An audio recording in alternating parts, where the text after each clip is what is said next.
اب آئیے تیسرا حق ہے بندوں کا، حقوق العباد، جس کے بارے میں کہا گیا کہ اللہ تعالیٰ اپنے حقوق میں تو کوئی کمی برداشت بھی کر لے گا، معاف بھی کر دے گا، لیکن بندوں کے نہیں۔ بندوں کا حق کیا ہے؟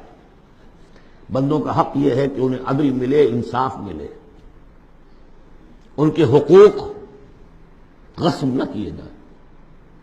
اس کے لیے دیکھیے قرآن مجید جو ہم نے پڑھا ہے، کس ریپیٹیشن کے ساتھ بات آئی ہے، جو چیز کہ ہمارے ذہنوں سے نکل گئی۔ ہم نے مذہب کو بنا دیا ہے صرف آخرت کی چیز، اسلام اس دنیا کی شے ہے، ہم نے بنا دیا اسے آخرت کی شے۔ لہذا نتیجہ کیا نکلا ہے کہ لوگوں نے کہا، مارکس نے کہا، religion is the opium of the masses. اب سب کچھ آخرت میں مل جائے گا، یہاں ظلم سہ لو، برداشت کر لو، سرمایہ داروں کے، جاگیرداروں کے، اور جو سرداران قبائل ہیں ان کے سب ظلم سہو، برداشت کرو، اور تمہیں اللہ کے ہاں آخرت میں مل جائے گا۔ قرآن کا نظریہ تو یہ نہیں ہے۔ قرآن کا ہم پڑھ چکے ہیں، سورہ آل عمران میں فرمایا اللہ خود قائم بالقسط ہے، عدل کا قائم کرنے والا۔ انبیاء کو کیوں بھیجا؟ اللہ اکبر، وہ آیت سورہ حدید کی آیت نمبر 25، لقد ارسلنا رسلنا بالبینات وانزلنا معهم الکتاب والمیزان لیقوم الناس بالقسط۔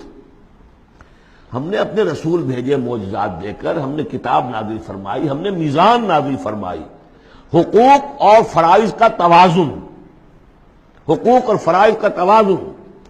کس لیے یہ سب کچھ ہم نے نازل کیا؟ یہ کھکیڑ کس لیے بول لیا؟ Was it an exercise in futility?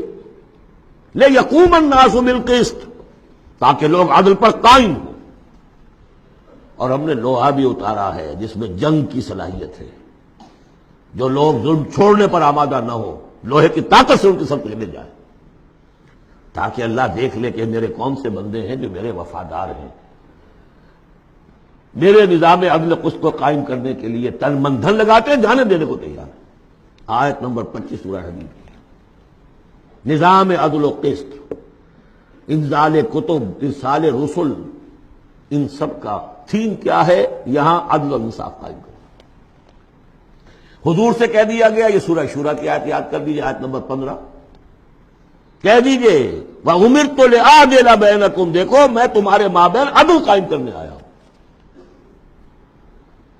مسلمانوں سے کہا گیا سورہ نساء میں، یا ایھا الذین آمنوا کونوا قوامین بالقسط شہداء للہ، اہل ایمان عدل کو، قسط کو قائم کرنے والے بن کر کھڑے ہو جاؤ پوری طاقت کے ساتھ، اور اللہ کی گواہی دو، اس لیے کہ اللہ جو ہے وہ خود قائم بالقسط ہے، اس کی گواہی اسی طرح ہوگی کہ تم اس کے نظام عدل و قسط کو قائم کرو۔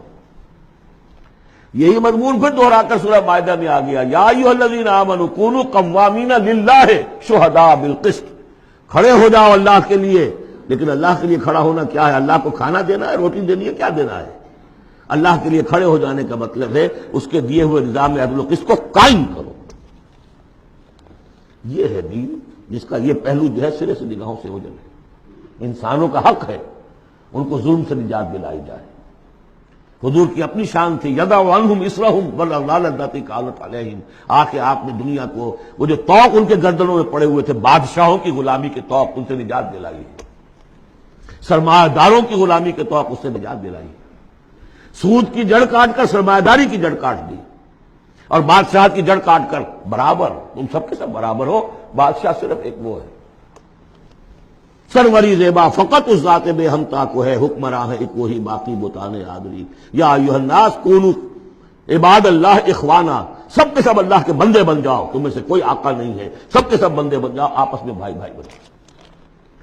اور اس کی آخری بات آپ کو بتاؤں گا، سعد بن ابی وقاص رضی اللہ تعالی عنہ، جب مسلمانوں نے حملہ کیا ایران پر، تو رستم سپہ سالار افواج جو تھا ایران کا، اس نے یہ سوال کروایا کہ آپ ہم پر کیوں چڑھ دوڑے؟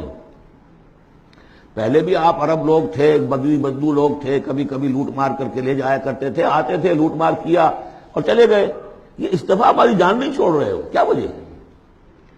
سعد ابن ابی وقاص رضی اللہ تعالیٰ عنہ غالباً رشتے میں حضور کے مامون لگتے ہیں، اور صحابی اتنے درجے کے ہیں، عشرہ مبشرہ میں سے ہیں، اور ایک ہی صحابی ہے حضور کا جس کے لیے حضور نے کہا ہے کہ تم پر میرے ماں باپ قربان، غزوہ احد میں جب حضور پر نرغہ ہوا ہے اور ہر طرف سے دشمن نے حملہ کیا ہے، یہ 7 تیر چلا رہے تھے اور روک رہے تھے دشمنوں کو، اس وقت حضور نے فرمایا ہے 7 تیر چلائے جاؤ، تم پر میرے ماں باپ قربان۔ یہ شان ہے ان کی۔ ان کا جواب یہ تھا کہ اس مرتبہ ہم خود نہیں آئے، لوٹ مار کرنے نہیں آئے، انا قد ارسلنا، اب تو ہمیں بھیجا گیا، we are on a mission. اللہ نے بھیجا اپنے رسول کو، اللہ کے رسول نے بھیجا ہمیں۔ And what's the mission? لنخرج الناس من ظلمات الجہالۃ الی نور الایمان، لوگوں کو نکالیں جہالت اور جاہلیت کی تاریکیوں سے ایمان کی روشنی کی طرف۔ ومن جور الملوک الی عدل الاسلام، بادشاہوں کے ظلم و ستم کے پنجے سے نجات دلا کر اللہ کے نظام عدل سے، نظام خلافت راشدہ، جہاں جو اس وقت دنیا کی عظیم ترین مملکت کا جو فرما روا تھا اس کے کپڑوں میں پیوند لگے ہوئے تھے۔ ایرانی سے سفیر آیا تھا دیکھنے کے لیے اور مدینے میں پوچھا تھا حضرت عمر کے زمانہ خلافت میں، اینا ملککم، تمہارا بادشاہ کہاں ہوتا ہے؟ جواب ملا تھا لیس لنا ملک، ہمارا کوئی بادشاہ نہیں ہے، بل لنا امیر، ہمارا ایک امیر ہے۔ کہاں ہے بھائی؟ کوئی محل نظر نہیں آیا ہمیں، کہاں رہتا ہے؟ وہ گیا ہے، محل وحل تو کوئی ہے ہی نہیں، وہ گیا ہے، کچھ اونٹ جو تھے گم ہو گئے تھے بیت المال کے، بہت تلاش کیا نہیں ملے، تلاش کرنے گیا۔ وہ نظام، کوئی وجہ تھی کہ گاندھی نے 1937 میں کہا تھا جب پہلی مرتبہ پروونشل الیکشنز ہوئے ہیں ہندوستان میں اور فرسٹ انسٹالمنٹ دی ہے انگریزوں نے سیلف رول کی انڈینز کو، اور تقریباً پورے ہندوستان میں کانگریس کی وزارتیں بنی ہیں، ہری جن میں جو اس نے مقالہ لکھا تھا کہ میں آپ لوگوں کے سامنے ابو بکر اور عمر کی مثال پیش کرتا ہوں، فالو دیم۔ جادو وہ جو سر چڑھ کر بولے۔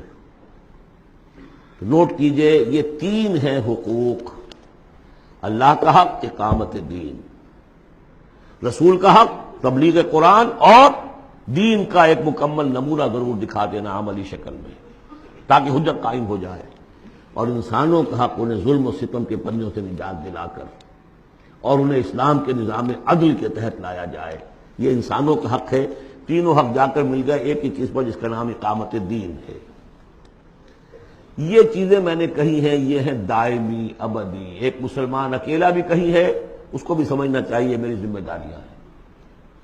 شروع کریں، آج کریں، کل ایک اور آدمی مل جائے گا، 2 ہو جائیں گے، ایک اکیلا 2 جماعت، ایک اکیلا 2 11۔